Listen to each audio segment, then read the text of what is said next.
कल्याणकारकम् प्रधानम् सर्वधर्माणां जैनं जयति शास्त्रम् जैनं जयति शास्त्रम्। जय बोलिए देवादी 1008 शासन नायक महावीर भगवान की जय। जय बोलिए जिनवाणी माता की जय। बोले परम पूज्य प्रज्ञा परम पूज्य आचार्य महावीर कीर्ति जी महाराज की। बोले परम पूज्य गणाधिपति गणदासी कुंतु सागर जी महाराज की। बोले परम पूज्य प्रज्ञा समाज देवनंद जी महाराज की। बोले परम पूज्य प्रज्ञा योगी आचार्य श्री गुप्तीनंद जी महाराज की जय। बोले श्रीमद जैन धर्म की जय।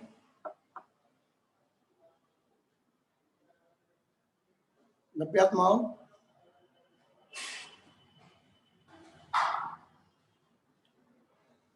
आचार्य श्री के द्वारा विश्व के कल्याण के लिए जो ये विश्व शांति अमृत ब्रह्मोत्सव मनाया जा रहा है, इससे हमारे पूज्य आचार्य श्री प्रज्ञा योगी गुप्तीनंद जी महाराज आपके वात्सल्य की एक झलक दिखती है कि संसार के प्राणी मात्र के प्रति आपकी जो अनुकंपा है, जो दया है, उससे द्रवीभूत होकर के आज जो ये वैश्विक महामारी कोरोना चल रही है, इसमें जो जनमानस त्रासित हो रहा है, उनके दुखों को दूर करने के लिए आपने जो उपक्रम शुरू किया है, ये बहुत ही बड़ी एक आपकी कृपा है और संसार के जीव इस अमृत ब्रह्मोत्सव के माध्यम से सुख शांति का अनुभव करेंगे, अपने जीवन में इस कोरोना से सुरक्षित भी रहेंगे। बंधुओं, ये जो वैश्विक महामारी चल रही है, वैश्विक महामारी की चपेट में आने वाला कोई विशेष व्यक्ति नहीं है। किसी को भी इस महामारी ने अपनी चपेट में लिया है, चाहे वो जैन हो, चाहे वो अजैन हो, चाहे वो धर्मात्मा हो, चाहे वो अधर्मात्मा हो, चाहे वो संत हो और चाहे वो गृहस्थ हो, किसी को भी इस महामारी ने छोड़ा नहीं है। इसका अर्थ यह है कि हमारे लिए सर्वथा कर्म के ऊपर निर्भर होकर नहीं रहना है कि मेरे कर्म का फल ऐसा होगा इसलिए मुझे बीमारी आकर के घेर गई है। कुछ व्यवस्थाएं ऐसी हैं जो कर्माधीन भी नहीं होती हैं, और इस महामारी में अगर हमारे पास हमारी सुरक्षा है, हम एहतियात बरतते हैं, तो हमारे लिए बीमारी से हम सुरक्षित रह सकते हैं। इसलिए सब कुछ कर्म के ऊपर मत छोड़ दीजिए कि आप अपनी सुरक्षा को नजरअंदाज करते जाएं और बोले कि मेरे कर्म में अगर नहीं होगा तो मुझे कुछ नहीं होगा। आपके कर्म में नहीं होने के बाद भी आपको अगर असुरक्षा आपके साथ रहेगी तो बीमारी आपको घेर सकती है। इसीलिए अपने जीवन को पूरा कर्म के ऊपर डिपेंड करके मत रख दीजिए, कर्माधीन मत बन जाइए। अपने जीवन में थोड़ा सा पुरुषार्थ भी हमारे लिए बहुत जरूरी है, क्योंकि कई कर्मों को हम पुरुषार्थ से ही, कई नहीं वस्तुतः सभी कर्मों को हम पुरुषार्थ के द्वारा ही काटते हैं। कर्म कभी कर्म को नहीं काटता है, पुरुषार्थ ही कर्म को काटता है। इसलिए अपना पुरुषार्थ हमारे लिए इस बीमारी से बचने के लिए बहुत जरूरी है, और आपके साथ साथ दूसरों का पुरुषार्थ भी आपके लिए काम कर रहा है। जो आचार्य देव आपके लिए जो विश्व शांति की भावना रख करके जो भी उपक्रम चला रहे हैं, ये उनका पुरुषार्थ भी आपकी बीमारियों को, आपके कष्टों को, आपके दुखों को दूर करने में काम आएगा। और दूसरी बात यह है कि जीवन में पुरुषार्थ, एक तो हमारा पुरुषार्थ हमारी सुरक्षा हो गई, लेकिन दूसरा पुरुषार्थ हमारे जीवन में हमारे लिए क्या होना चाहिए? हमारे जीवन में हमारा दूसरा पुरुषार्थ होना चाहिए हमारा धर्म, हमारा पुण्य। अगर आपके जीवन में धर्म है, पुण्य है, अर्थात आपका भाग्य है, तो आपके लिए अशुभ कर्म आकर के भी आपका कुछ नहीं कर पाते हैं। लेकिन वो तीव्र पुण्य, वो तीव्र भाग्य हमारा होना जरूरी है। और वो तीव्र पुण्य और तीव्र भाग्य हमारे लिए सिर्फ और सिर्फ धर्म की क्रियाओं से मिलेगा, धर्म के द्वारा मिलेगा। अपने जीवन को जब तक हमने धर्म की डोर से नहीं जोड़ा, तब तक हमारा भाग्य उज्जवल भाग्य नहीं बन सकता है। और धर्म की क्रिया क्या होती है समझना हमारे लिए बहुत जरूरी है। धर्म क्या होता है ये हमारे लिए समझना बहुत जरूरी है। आज संसार में धर्म तो कई प्रकार के हैं, अनेक प्रकार के धर्मों को लोग अपने अपने हिसाब से पालते हैं, मानते हैं। लेकिन क्या सभी धर्म एक जैसे हैं? सभी धर्म हमें एक जैसा फल देंगे? इसलिए हमें पहले धर्म की वस्तुस्थिति को समझना पड़ेगा, धर्म की व्यवस्था को समझना पड़ेगा कि धर्म जब बहुत सारे हैं और बहुत सारे धर्म करने वाले हैं, फिर भी सबके फल सबको अलग अलग मिलते हैं। ऐसे ही हमारे संप्रदाय में भी धर्म तो हम लोग करते हैं, रोज रूटीन से हमारा धर्म चलता है, लेकिन वो धर्म हमारा समीचीन है या नहीं है, इसकी हमारे लिए परख होनी चाहिए। इस धर्म को जब तक परखने की हमारे पास बुद्धि नहीं है, धर्म को परखने की हमारे पास जब तक समझ नहीं है, तब तक वो धर्म हमारे लिए कार्यकारी होने वाला नहीं है, वो धर्म हमारे लिए समीचीन फल देने वाला नहीं है। आचार्य देव कल्याण मंदिर स्तोत्र में कहते हैं, आकर्णितोपि महितोपि निरीक्षितोपि नूनम न चेतसि मया विद्यतोसि भक्त्या जातोस्मि तेन जन बांधव दुख पात्रम यस्मात् क्रिया प्रतिफलंति न भाव शून्य। यहाँ पर आचार्य देव कहते हैं कि ये भगवान, मैंने आपका कई बार गुणगान सुना है, मैंने आपका बहुत भजन सुना है, मैंने आपका बहुत नाम सुना है, मैंने आपकी बहुत पूजा भी की है, बहुत भक्ति की है, और मैंने भगवान आपका बार बार दर्शन किया है, बार बार आपका अवलोकन भी किया है। उसके बाद भी मैं संसार के दुखों में क्यों पड़ा हूं? ये विचार हमारे लिए करना पड़ेगा कि हम रोज जब मंदिर जाते हैं, रोज पूजा करते हैं, रोज भक्ति करते हैं, फिर भी हमारे लिए दुख क्यों घेरते हैं? फिर भी हमारे सामने कष्टों का सामना हमें क्यों करना पड़ता है? इसका कारण हमने कभी सोचा नहीं। क्योंकि अगर जहां भगवान की भक्ति है, जहां भगवान का दर्शन है, जहां भगवान का भजन है, जहां भगवान का कीर्तन है, वहां पर दुख तकलीफ नहीं हो सकती। देखिए हमारे यहाँ पर समंत भद्राचार्य स्वामी ने एक स्तोत्र की रचना करके और एक पिंडी में से भगवान को निकाल दिया। हमारे यहाँ मानतुंगाचार्य ने एक स्तोत्र के माध्यम से 48 तालों को तोड़ डाला। कितने कितने हमारे यहाँ पर ऐसे रहस्य देखने को मिलते हैं, ऐसे चमत्कार देखने को मिलते हैं। जिस एक भक्तांबर को एक बार आचार्य देव के द्वारा बोले जाने से, कहे जाने से 48 ताले टूट जाते हैं। आज उसी भक्तांबर को अगर हम 48 बार भी पढ़ते हैं, 100 बार भी पढ़ते हैं, 48 साल तक पढ़ते हैं, तब हमारा एक छोटा सा कष्ट दूर क्यों नहीं हो रहा है? विचार करने योग्य बात है। जिंदगी भर पूजा करते हैं, लेकिन फिर भी हमारे कष्ट दूर क्यों नहीं हो रहे हैं? विचार करिए, इस पर सोचिए अपनी बात को। यहाँ पर आचार्य देव वही कहते हैं हमारे लिए कि नूनम न चेतसि मया विद्यतोसि भक्त्या, मैंने भक्ति पूर्वक भगवान आपकी जैसी आपने हमारे लिए आज्ञा की है, उस आज्ञा पूर्वक हमने कभी आपका ना ध्यान किया, ना आपकी पूजा की, ना आपके दर्शन किए। मूल प्रॉब्लम हमारी क्या है?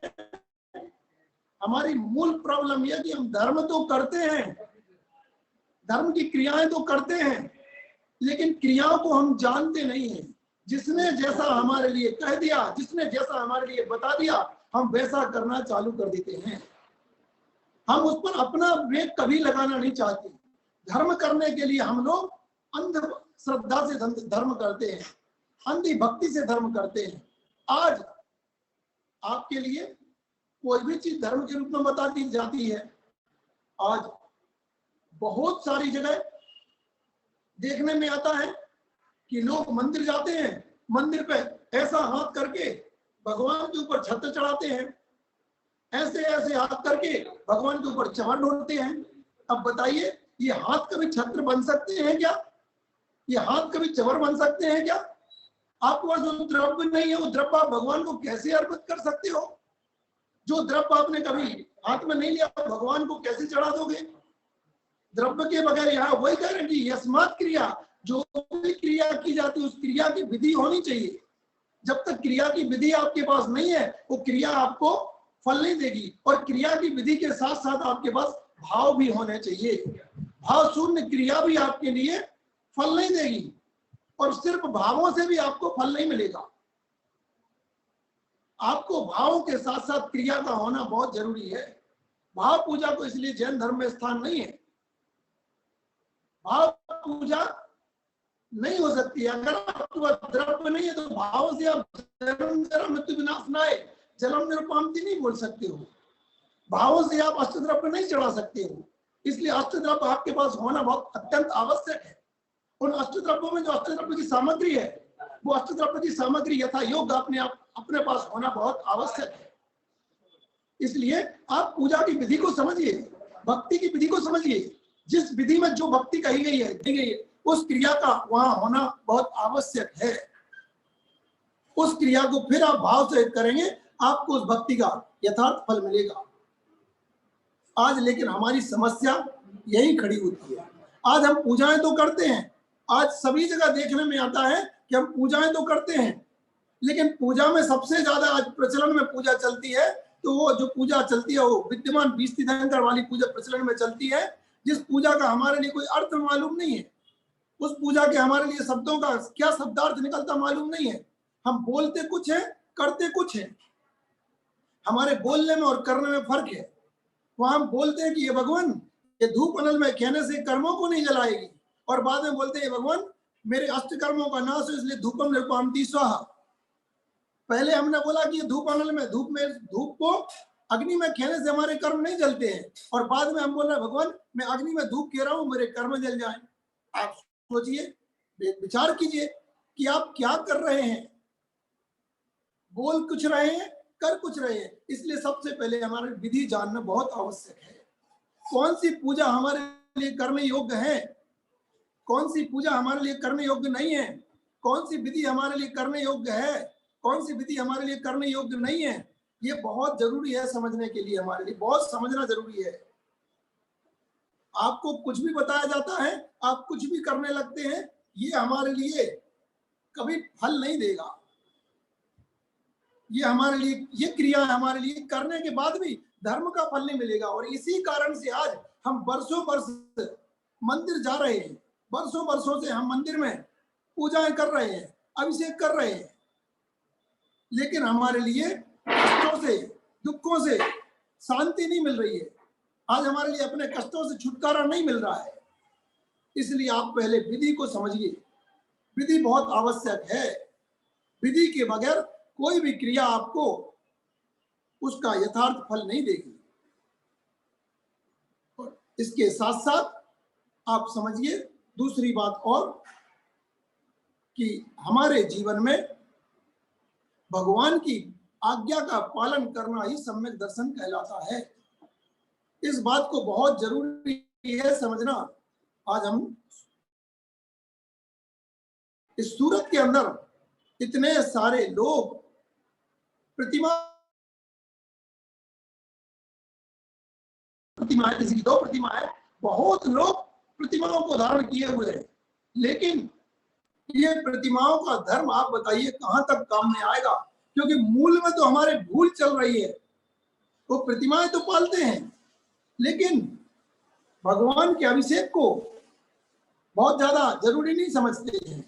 भगवान का अभिषेक तो सिर्फ जल से कर लेते हैं, बाकी अभिषेक उनको पसंद नहीं आता है। आज वो क्रियाएं अपने हिसाब से करते हैं। अगर उनको सामने कोई एक फूल दिख जाता है तो वो लोग उसको हिंसा मानते हैं। बंधुओं, इसको समझना बहुत जरूरी है। आज कई लोगों ने फूलों को चढ़ाना सिर्फ हिंसा के कारण बंद कर दिया, लेकिन उन्होंने आज ये नहीं जाना कि हमारे जैन धर्म में ऐसी हिंसा करने को मना नहीं किया गया है, क्योंकि हिंसा भी कहां कहां पुण्य देती है, हमारे लिए समझना जरूरी है। आपने एक मंदिर बनाया, उसमें बहुत हिंसा हुई, लेकिन वो मंदिर बनाने की हिंसा आपके लिए पुण्य ही देगी, पाप नहीं देगी। जहां जहां धर्म की क्रिया को लेकर के आपके द्वारा हिंसा की जाती है, वो हिंसा हिंसा में गर्भित नहीं होती है। उस हिंसा से आपको पाप नहीं होता है।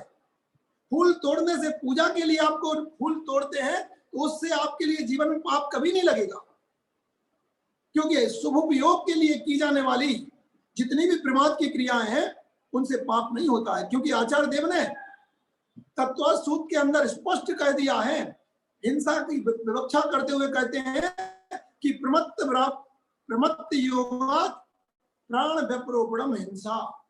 जब जब भी हिंसा प्रमत्त योग के कारण की जाएगी, प्रमत्त योग से की जाएगी, अर्थात संयम से की जाएगी, वहां वहां वो हिंसा होगी। सर्वार्थ सिद्धि के अंदर स्पष्ट लिखा हुआ है कि सिर्फ किसी के प्राणों को लेना हिंसा नहीं कहलाता है, प्राणों का वियोग करना हिंसा में नहीं आता है। लेकिन जब प्रमाद के कारण किसी के प्राण लिए जाते हैं तब हिंसा कहलाती है। और यहां तक कहा गया है कि कहीं कहीं तो किसी के प्राण को नहीं लिया गया है, प्राण को हरण नहीं किया है, फिर भी हिंसा का दोष लगता है, भावों से लग जाता है। और कहीं कहां कहां साक्षात हिंसा होने के बाद भी हिंसा का दोष नहीं लगता है। ये हिंसा की विवक्षा हमारे लिए समझना बहुत जरूरी है। इसलिए हमने आज जो हिंसा हिंसा मान करके इन फूलों से, फलों से, इन सब से हमारे जीवन में हमने अपने धर्म को बिगाड़ने की जो हमने एक दुस्साहस किया है, ये हमारे लिए धर्म का यथार्थ फल कभी नहीं दे सकता। बंधु, हिंसा की परिभाषा आप जब तक नहीं समझ पाएंगे तब तक आप धर्म को कभी नहीं समझ पाएंगे। इसलिए आप ये बात स्पष्ट रूप से समझ लीजिए कि जब जब भी शुभ योग की क्रिया की जाती है, धर्म की क्रिया की जाती है, वो आपके लिए हिंसा का फल कभी नहीं देती है। वहां पर आपके लिए शुभ योग का ही फल मिलता है। यूं तो आप पैदल चलते हैं तो आपके लिए महान हिंसा का दोष लगता है, लेकिन जब जब भी आप मंदिर के लिए चलते हैं, चलने में आपको, मंदिर के लिए चलने में भी आपके लिए पुण्य कर्म का आश्रय होता है। यूं तो आप घर में भोजन बनाते हैं, आपका भोजन बनाना हिंसा कारक है, लेकिन जब जब भी आप साधुओं को निमित्त से चौके का भोजन बनाते हैं, वो भोजन बनाना भी आपके लिए पुण्य कर्म में बदल जाता है। आप यूं तो घर में झाड़ू लगाते हैं, आपको झाड़ू लगाते हुए घर में पाप कर्म का आश्रय होता है, लेकिन आप जब भी बंधुओं मंदिर में झाड़ू लगाएंगे, साधु संतों के निवास पे झाड़ू लगाएंगे, आपके लिए वहां पर झाड़ू लगाने से पुण्य कर्म का आश्रय होगा।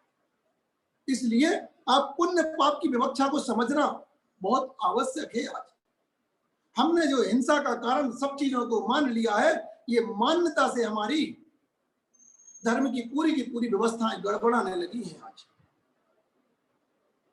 इसलिए आप समीचीन, सबसे पहले सम्यक दर्शन, यही सम्यक दर्शन है कि आपको विवक्षाओं को यथार्थ समझना पड़ेगा, आपको भगवान की वाणी को सही सही समझना पड़ेगा। हमारे भगवान कभी झूठ बोल ही नहीं सकते हैं, झूठ वो उनके मुंह से कभी निकल ही नहीं सकता है। तो जब भगवान ने हमारे यहाँ पर अष्ट द्रव्य में जो द्रव्य कहे हैं, उन द्रव्यों को कहा है, तो द्रव्य कैसे झूठ हो सकते हैं, वो गलत कैसे हो सकते हैं। लोग आज हमारे लिए नए नए बहाने देते, बोले चतुर्थ काल में जो चढ़ाए जाते थे वो तो कल्प वृक्षों से फूल आते थे। उनको यही मालूम नहीं है कि कल्प वृक्ष की व्यवस्था वो भूमि के काल में होती है। और चतुर्थ काल कर्मभूमि का काल होता है। कर्मभूमि के काल में कल्प वृक्ष कहां से आ जाएंगे? इसलिए ये हमारे लिए जो आज गलत गलत बता करके, गलत गलत समझा करके जो हमारे दिमाग को बदला जा रहा है, इस दिमाग को हमारे लिए बहुत समझना जरूरी है। बंधुओं, एक समय ऐसा आ जाएगा नहीं तो कि कोई हमारे यहाँ पर बाइबल और कुरान को हिंदी में ट्रांसलेट करके और उस पर समय सार लिख करके, कोई भी जैन ग्रंथ ऐसा नाम दे करके और कुंद कुंदाचार्य का नाम दे करके, समंत भद्राचार्य का नाम दे करके अगर जैन धर्म में रख देगा तो आप उसको भी जैन धर्म मानने लगोगे। क्यों? क्योंकि आपने अपनी बुद्धि का प्रयोग करना बंद कर दिया, आपने अपना दिमाग लगाना बंद कर दिया, और जो आपको कुछ भी लिखा मिल जाता है, जो आपको कुछ भी बता दिया जाता है, हम उससे अपनी बुद्धि चलाने लगते हैं। इसलिए धर्म में आपको सबसे पहले अगर सम्यक दर्शन को प्राप्त करना है, आपको अपने जीवन में सम्यक दर्शन के बगैर धर्म की शुरुआत नहीं होती है, ये बात समझ लीजिए। और सम्यक दर्शन वही है जिसने अपने जीवन में परीक्षा करना सीख लिया, जिसने अपने धर्म में, अपने जीवन में अपनी बुद्धि को लगाना सीख लिया, वहां से सम्यक दर्शन शुरू हो जाएगा। हम जो आज क्रियाओं को सम्यक दर्शन मानते हैं, क्रियाओं से सम्यक दर्शन का लेना देना नहीं, सम्यक दर्शन का लेना देना श्रद्धान से है, और श्रद्धान फिर उसकी क्रियाएं होंगी। लेकिन आज जो जैसी क्रियाएं करने लगता है तो हम उसको तुरंत धार्मिक वातावरण में कन्वर्ट कर देते। बहुत धर्मात्मा है, लेकिन धर्मात्मा क्रियाओं से कम, सबसे पहले धर्मात्मा श्रद्धान से होगा, उसके बाद उसकी क्रियाएं कार्यकारी होंगी। इसलिए ऐसा धर्म हमें नहीं करना है, ऐसा हमारे लिए अपनी क्रियाएं नहीं करनी है जिसमें हमारी समीचीनता ना दिखे, हमारा सम्यक दर्शन पना ना दिखे। सबसे पहले हमारे लिए सम्यक दृष्टि बन करके फिर क्रियाएं करनी है। सम्यक दृष्टि बन करके हम क्रियाएं करेंगे, हर क्रिया हमारे लिए फल देगी। आप क्रिया थोड़ी भी करेंगे वो आपको बहुत फल देगी, लेकिन अगर सम्यक दर्शन के बगैर आप क्रिया बहुत भी करेंगे, फल आपको उसका अल्प मिलेगा। इसलिए आप समझिए, आचार्य देव ने ये जो आप सबके लिए एक घर बैठे आपको धर्म को समझने की, धर्म को जानने की जो एक उपक्रम या जो विधि यहाँ पर जो उपक्रम शुरू किया है, वो आपके लिए बहुत ही बड़ी चीज है। आपको इन उपकारों को हमारा समाज पूरे जीवन भर विस्मृत नहीं कर सकता है। आज आचार्य देव ने इसके साथ साथ एक और हमारे आचार्य प्रज्ञा योगी गुप्तिनंदी महाराज जी और आचार्य हमारे बरूर वाले आचार्य गुरधरनंदी महाराज जी ने मिलकर के, और हमारे परम गुरुदेव आचार्य गणाधिपति गणधाचार्य जगत गुरु आचार्य कुंदू सागर जी महाराज जी के प्रेरणा से, उनके आशीर्वाद से, दोनों हमारे आचार्य गुरुदेव ने आज जो समाज में एक और मुहिम छेड़ी है सर्वोदय शिक्षण शिविर की, ये कल्पना जीवन में किसी के बस की बात नहीं थी। एक इतना बड़ा कार्य इन्होंने अपने हाथ में लिया है, और उस कार्य को जो एक करने वाले हैं, ये देश में एक नई जागृति लाएगा, नई चेतना लाएगा। देश में धर्म के वातावरण को फिर से भगवान महावीर स्वामी के जैसा महावीर स्वामी के समय में जहां देखो धर्म का वातावरण छा गया था, आप दोनों आचार्य युगल की ये जो एक साहस है या जो एक बुद्धि है, इसके द्वारा जो उपक्रम चल रहा है, इस उपक्रम के द्वारा हमारे पूरे देश में धर्म का वातावरण जन जन तक पहुंचेगा। जैन ही नहीं, जैनेतर लोग भी इसमें आकर के धर्म को सीखने का प्रयास करेंगे। मैं आज इस दिवस पर मैं आचार्य श्री के लिए बहुत बहुत नमोस्तु निवेदित करूंगा कि आज आपने मुझे इस स्टेज पर, जगह पर आकर के जो मुझे आज ये बोलने का अवसर दिया, उसके लिए मैं आपका बहुत बहुत ऋणी हूं। और आज आगे भी मैं यही आपसे प्रार्थना करता हूं कि मुझे ऐसे ही अपने आशीष की अनुकंपा मेरे ऊपर बनाए रखें, और समय समय पर आप मुझे मेरे जीवन में मार्गदर्शन करते रहे, किस प्रकार से मैं अपने जीवन को और ज्यादा लोगों को अपने जीवन से मैं लोगों को धर्म से प्रभावित कर सकूं। आप सबका अगर आशीर्वाद बना रहेगा, आप सबका मार्गदर्शन मेरे जीवन में बना रहेगा, तो मैं भी इस जीवन में कुछ थोड़ा बहुत सही लेकिन धर्म का प्रचार प्रसार कर पाऊंगा, क्योंकि आचार्यों की कृपा के बगैर हम अपने जीवन में शून्य हैं। जब तक आचार्यों की कृपा, गुरुओं की कृपा हम लोगों पर नहीं होगी, हम अपने जीवन में आगे नहीं बढ़ सकते हैं।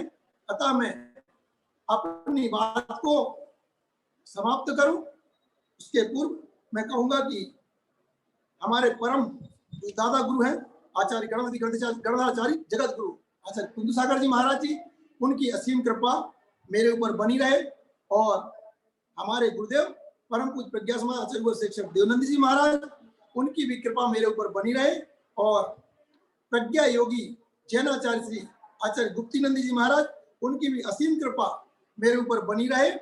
और इसी प्रकार आप लोग हमारे ऊपर अपना वरद हस्त रखें और मुझे कदम कदम पर मार्गदर्शित करते हुए जब भी आपके लिए जैसी भी मेरी जरूरत पड़ेगी, मैं आपके चरणों में उस समय जिस प्रकार से कहेंगे उस प्रकार से आपके चरणों में उपस्थित रहूंगा। आप जब मुझे जो आदेश देंगे मैं उस आदेश का पालन करने में सदैव तत्पर रहूंगा। और मेरे द्वारा अगर कोई छोटी मोटी जो भी गलतियां हो, जो मेरे द्वारा त्रुटियां हो, उनको आप अपने विशाल हृदय में कहीं भी समाहित करके और मेरी त्रुटियों को नजरअंदाज करते हुए मुझे अपने आशीर्वाद का हमेशा पात्र बनाए रखें। इन्हीं भावनाओं को लेकर के मैं अपने चंद शब्दों को यहाँ विराम दूंगा। तो बोलिए प्रज्ञा योगी जैनाचार्य आचार्य श्री गुप्तीनंद जी महाराज की नमोस्तु आचार्य श्री, नमोस्तु आचार्य श्री, नमोस्तु आचार्य श्री। हाँ स्वामी जी, प्रति नमोस्तु।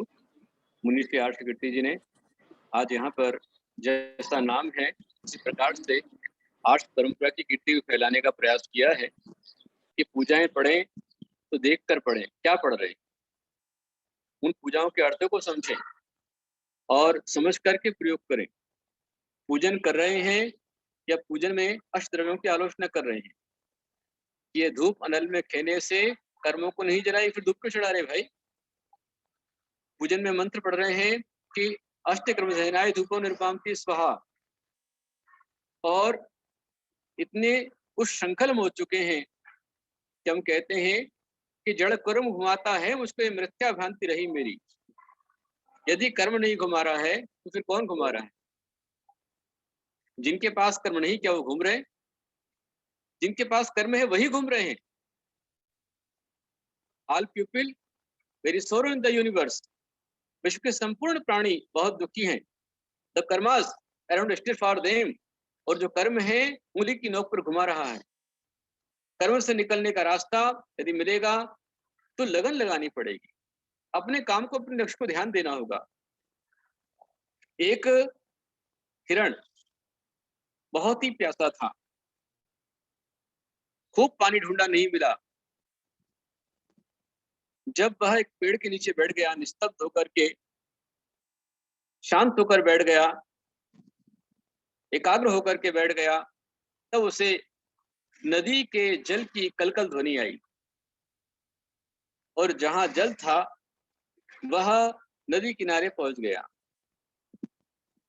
लेकिन वहां पहुंचने के बाद समस्या एकदम सामने खड़ी। पानी पीने जा रहा है और देखता है कि उसके राइट साइड में एक शिकारी तीर ताने खड़ा हुआ है। लेफ्ट साइड में देखा तो झाड़ी में से, झुरोट में से शेर मारने के लिए तैयार है। सोचा पीछे भाग जाऊं, तो पीछे देखता है कि जंगल में आग लगी हुई है। न पीछे जाने का रास्ता है, न राइट में जा सकता है, न लेफ्ट में जा सकता है। तो सोचा कि जब मरना ही है तो अपना काम क्यों पूरा ना करूं, अपना काम करके मरूं, अपना जो लक्ष्य उसको पूरा करूं। और वह निश्चिंत होकर के नदी का पानी पीने लग गया।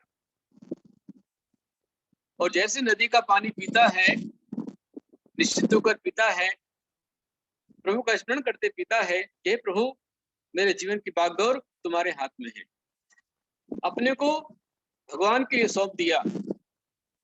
बचाना और नहीं बचाना तेरे हाथ में है, मैं तेरे हवाले हूं। बस ये भावना, जैसे कि एक परिवर्तन देखा कि अचानक आकाश में बादल आ गए, बादलों से पानी वर्षा, और जो पानी वर्षा वो तेज पानी में उस शिकारी का बैलेंस बिगड़ा और उसका तीर हिरण को न लग करके शेर के पास में लगा। जब शेर के पास लगा तो शेर शिकारी के पीछे भाग रहा है और पानी गिरने से जो पीछे साइड में नदी में आग लगी थी वो आग भी बुझ गई। हर तरह से रास्ता खुल गया। बस यही मैं आपसे कहना चाहता हूं कि हमारा मन रूपी हिरण जो भाग रहा है, हर जगह आपदाएं संकट खड़े हुए हैं। कहीं कोरोना है तो कहीं फंगस है, कहीं कुछ है। अपने मन को परमात्मा के स्मरण सौंप दीजिए, भगवान की भक्ति में लगा दीजिए। अभी आपने सुना कि आयर्य पसायण विद्या मंत्रेण सिद्ध्यंति, आचार्य के प्रसाद से विद्या और मंत्रों की सिद्धि होती है। तो आपके लिए एक नहीं अनेक अनेक आचार्य, संपूर्ण आचार्य जितने अधिक से अधिक हो सकते हैं, हमने सबसे प्रार्थना की, सबसे निवेदन किया, छोटे बड़े सबको लिया है। आचार्य श्री गुरुदानंद जी ने और मैंने आचार्य भगवान कुल सागर गुरुदेव के अमृत महोत्सव को इस तरह मनाने की भावना भाई है कि पूरे संसार में ज्ञान का अमृत बरसे, हर घर घर में ये अमृत की बूंद झलके। क्योंकि आचार्य भगवान कहते हैं, जिण बयण मोसह मिणम विसहसो विरीयणम अमीय भूयम जर मरण वाहि हरणम खय करणम सपदोक्षाणम। जिण बयण मोसह मिणम, जिनेंद्र भगवान के वचन औषधि हैं। पूरी जिनवाणी को छोड़ दीजिए। यदि आप जिनवाणी में से एक लाइन भी आप पकड़ लेते हैं, एक शब्द को आप पकड़ लेते हैं, वह शब्द भी कल्याण कर देता है। औरों की बात जाने दीजिए, एक परिवार की बात करता हूं। बहुत सुंदर दृष्टांत मेरे सामने नजर आ रहा है। जिनवाणी पर चिंतन करने का, जिनवाणी पर श्रद्धान करने का, जिनवाणी पर विश्वास करने की उदाहरण आपके सामने देखता हूं। एक व्यापारी लगभग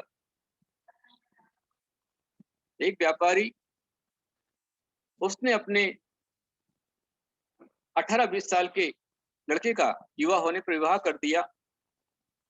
विवाह होने पर वह जो उसका युवक पुत्र था, अपनी पत्नी के साथ में साल भर रहा। साल भर होने के पश्चात मन में आया कि मैं इतना पढ़ा लिखा हूं, पिता ने मुझे योग्य बनाया है, पढ़ाया है, लिखाया है, यहाँ जो कुछ सब पिता का है, मेरा कुछ भी नहीं।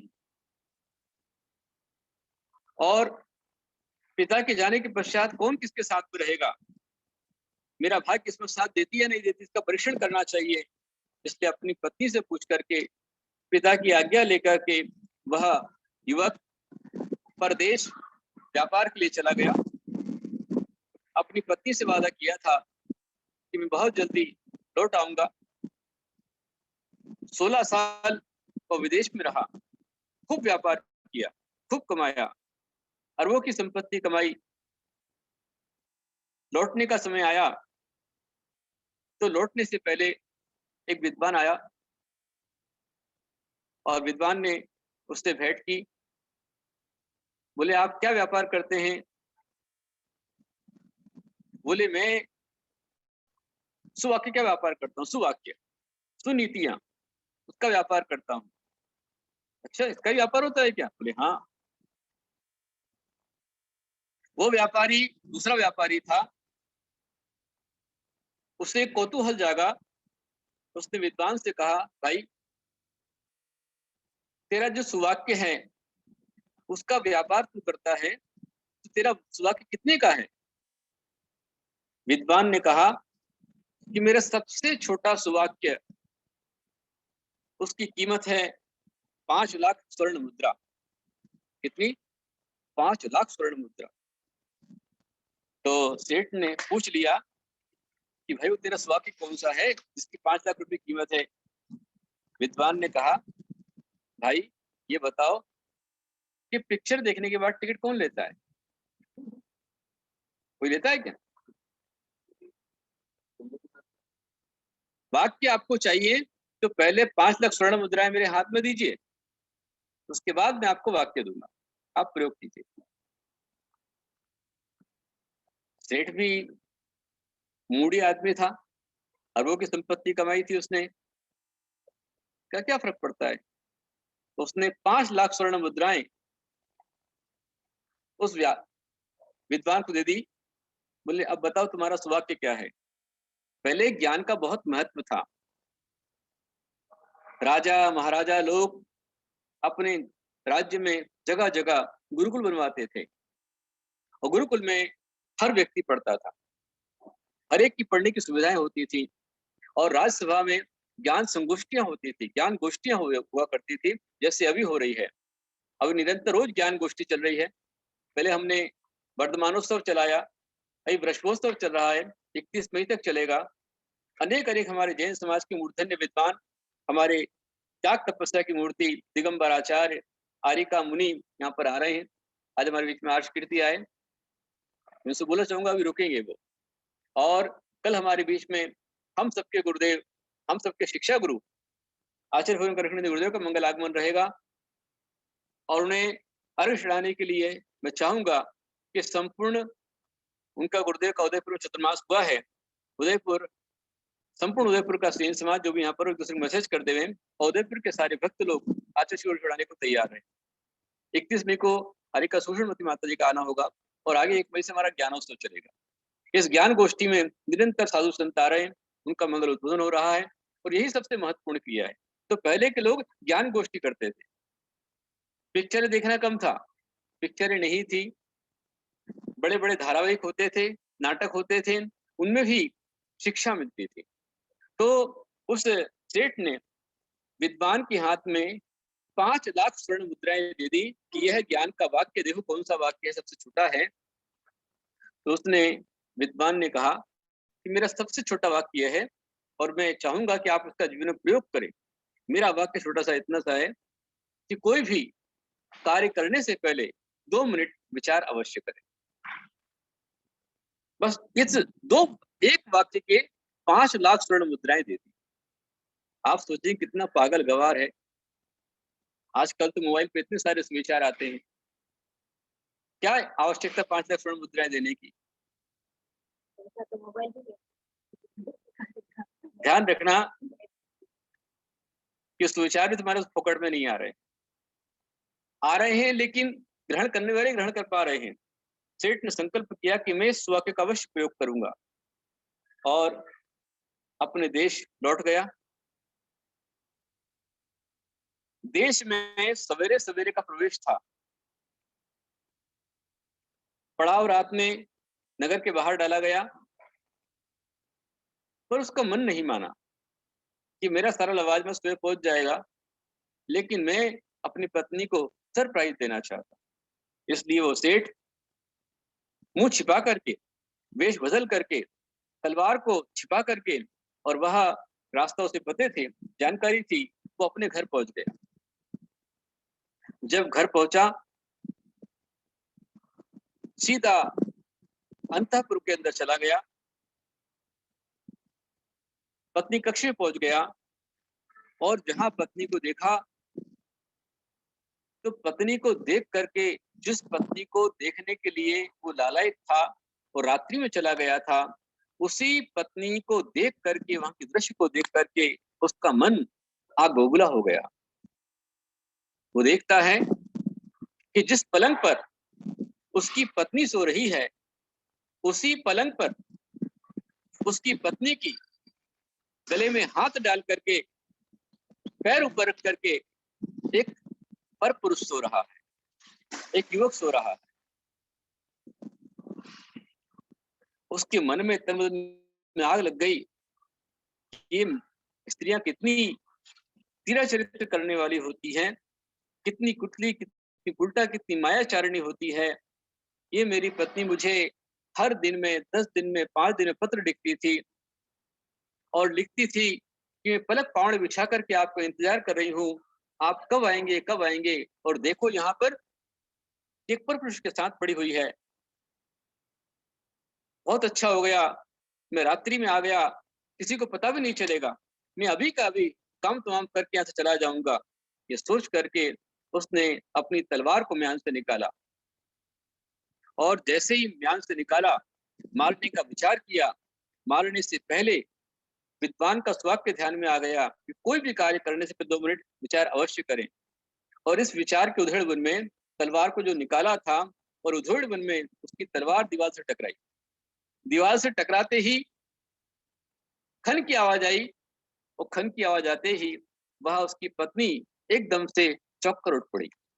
देखती है, प्रसन्न हो जाती है कि मैं नित्य जिनके लिए प्रार्थना करती थी, मंत्र जाप करती थी, कुशलता कामना करती थी, मैं जिन्हें देखना चाहती थी, आज साक्षात मेरे पति परमेश्वर मेरे सामने हैं। वह तुरंत पलंग से नीचे उतर करके अपने पति के चरणों में गई, अपना मस्तक लगा दिया, अश्रुधार से पाप प्रक्षाल किया। वह खुश हो रही है, वह रो रही है, पर सेठ के मन में कोई भाव नहीं है। उसके मन में तो घृणा ईर्ष्या भरी हुई है। और इतने में उसके भावों को पत्नी ने पहचान लिया। उसने तुरंत उस युवक को उठाया, कहा उठ बेटा उठ, देख तेरे पिताश्री आए हैं। वो युवक हड़बड़ी में उठा, उठ करके पिता को सामने देखा और जब बेटा शब्द सुना तो पति चौंक गया और बेटा सामने आया। आकर के उसने जो अपना सिर पिता के चरणों में रखा कि सिर की पगड़ी नीचे गिर पड़ी और लहलहाती केश राशि नीचे गिरी। पत्नी ने रोते रोते कहा कि आप तो चले गए थे, आपके जाने के पश्चात कुछ दिनों पश्चात आपके माता पिता का देहावसान हो गया, घर में ये बेटी हुई और मैं स्त्री और ये बेटी, इसकी रक्षा के लिए, परिवार की रक्षा के लिए, शील की रक्षा के लिए मैंने इसे पुत्र के समान ही पाला पोसा है, इसको बचा करके रखा है और ये आप अपनी अमानत संभालिए। जब ये शब्द पत्नी ने कहे तो सेठ के हाथों से तलवार छूट गई, आंखों से अश्रुधार बह पड़ी। अपनी पत्नी और अपनी बेटी को गले से लगा लिया और आंसू से भर करके उसने विद्वान को धन्यवाद दिया कि भाई तेरे सुवाक्य ने, तेरी एक लाइन ने आज मेरे परिवार को बचा लिया, मेरे द्वारा होने वाले पाप से मुझे बचा लिया। बताइए आप, वो एक सुवाक्य जो 5 लाख स्वर्ण मुद्राओं में खरीदा गया, वो महंगा है या सस्ता है? जिस समय विद्वान ने दिया हम कहते बहुत महंगा है, लेकिन जब प्रयोग किया उस वाक्य का तो प्रयोग करने पर वो वाक्य उसने उस जीवन की रक्षा की, परिवार की रक्षा की, इसलिए वो 5 लाख स्वर्ण मुद्राओं खरीदा जो वाक्य है बहुत सस्ता लगा, क्योंकि जान से बड़ा कुछ महंगा नहीं होता है। तो महान भावों, यदि एक विद्वान की एक लाइन परिवार को बचा सकती है तो इतने सारे आचार्य, मुनिराज, गण्य आरिका माताएं, क्षुल्लक जी आपके बीच में आएंगे, आगम को लेकर आएंगे, जिनागम को लेकर आएंगे, बहुत सारी बातें आपको बताएंगे और आप जितना उसे प्राप्त कर पाएंगे वो आपके लिए कितनी काम में आएगी। इसलिए हमारे आचार्य कहते हैं जिण वर्ण मोसह मिडम, जिन भगवान का वचन औषध है, विषय सुविरेणम अमीयभूयम, और विषय सुख का विरेचन कराने वाला है, अमीयभूयम अमृत स्वरूप है, जरा मरण वाही हरणम, और जा मरण व्याधि को हरण करने वाला है, क्षय करणम सब दुखाणम, और आपके सारे दुख का क्षय करने वाला है। जो भी अपने सारे दुख का क्षय करना चाहते हैं, उसको मिटाना चाहते हैं, सही महान भावों का स्वागत है। अभी भी यदि आपने फॉर्म नहीं भरा हो, मैं आर्ष कीर्ति जी को कहना चाहूंगा कि आपके सूरत में जितने भी परिवार हैं वहां सभी के पास में ये मैसेज पहुंचा दें। अभी लगभग 6,500 के ऊपर फॉर्म भरे जा चुके हैं। आप सभी से आह्वान है कि और जो वंचित रह गए हों वे सभी महान भाव अवश्य में इस शिविर के अंतर्गत आप सभी लाभ प्राप्त करें, इस महोत्सव का लाभ प्राप्त करें। इस होने वाले ज्ञानोत्सव में, ऐतिहासिक महोत्सव में पंच कल्याणक से बड़ा से ज्ञानोत्सव है, जिसमें जीवंत प्रतिमाओं का पंच कल्याण किया जाएगा। उसमें आप सम्मिलित होवे और अपना कल्याण करें। इसी मंगल कामना के साथ बोलो महावीर भगवान की जय। आचार्य भगवंत श्री गुप्तेन्द्र जी गुरुदेव की जय। आचार्य संत की जय। ऋषि आश कीर्ति महाराज की जय। आज कीर्ति हमारे बीच